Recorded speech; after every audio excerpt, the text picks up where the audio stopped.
Course ఇప్పుడు దాని ఏమన్నా దేనికి మన ప్రయత్నిస్తున్నో తెలియదు కానీ ప్రస్తుతానికి అయితే మైనస్ నడుస్తున్నది. ఓకే, అంటే హైడ్రా వల్ల యూజ్ లేదంటారా? అంటే totally first of all real estate పడిపోయింది. అంటే హైడ్రా వాల్యూ మీకు ఇప్పుడు తెలియదు, వర్షాకాలంలో తెలుస్తుంది. హైడ్రా వాల్యూ ఉన్నది, వాల్యూ ఉన్నది.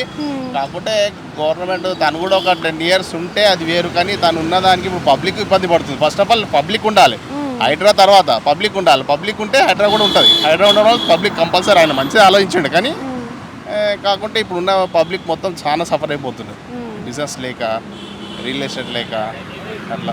అంటే ఇప్పుడు మనకి జాబ్ కారణం ఏంటంటారు? కొత్త గవర్నమెంట్ వచ్చింది. నెక్స్ట్ అక్కడ పవన్ కళ్యాణ్ వచ్చిండు ఆంధ్రాలో.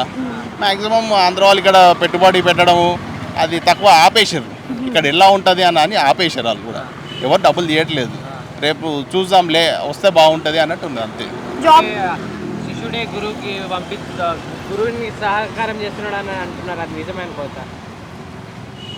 అట్లానే ఏం లేదు, అప్పుడు బాబు ఉన్నప్పుడు ఇక్కడ మంచిగా చేసాడు, అట్లా ఏం లేదు. కానీ గురువు శిష్యుడు ఏం లేదు, ఎవరైనా మంచిగా చేయాలి అంతే, బస్ కథం. అయితే ఇప్పుడు జాబ్ క్యాలెండర్ కూడా వేస్తాను అని అంటున్నాడు కదా, వేయగలుగుతాడు అంటారా ఈ గవర్నమెంట్? అసలు ఏ గవర్నమెంట్ అయినా మంచి చేయడానికి చూస్తారు, తను కూడా చేస్తున్నారు అనుకుంటున్నాము. కాకుంటే పబ్లిక్ సఫర్ అవుతుంది.